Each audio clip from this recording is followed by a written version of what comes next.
Did you know that in some countries the government can decide whether you'll have access to services like electricity or the internet? For nearly a century, restrictive laws in the Philippines stifled foreign investment in telecommunications, transportation, and renewable energy, making these crucial public services less affordable and accessible, especially for the many remote areas of the country, which is made up of more than 7,000 islands in Southeast Asia. But because of recent changes in laws and regulations, new competitors and customers are finally coming online, and it's thanks to our Atlas Network partners at the Foundation for Economic Freedom. The Foundation for Economic Freedom educated lawmakers and regulators by demonstrating how an outdated interpretation of the Philippines' public service and utilities policies was harming the country's ability to invest in local communities, including helping Filipino students access online learning and developing locally powered renewable energy installations.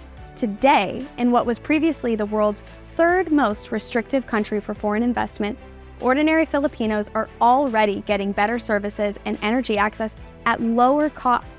This includes the introduction of the Starlink internet in remote areas and the removal of restrictions on foreign investment in geothermal, wind, hydro, and solar power. There was a study that came out in 1997 which identified the then state monopoly in telecommunications, PLDT, as not actually existing with being in a natural monopoly market, opening up and privatization of telecommunications. Made all the sense in the world that, hey, if you identify these certain sectors as not being natural monopolies, why don't you encourage further entry, right? Because it shouldn't be halfway, right?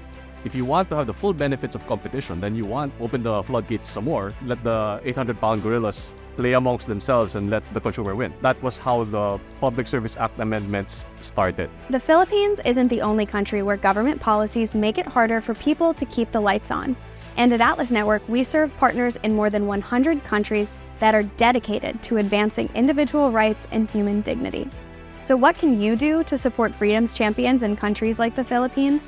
Like this video to help spread the word and support causes like Atlas Network by making a donation so we can help partners just like the Foundation for Economic Freedom through training, grants, and mentorship with partners around the globe. And be sure to stay informed by following Atlas Network's exclusive updates from the people who make up the worldwide freedom movement.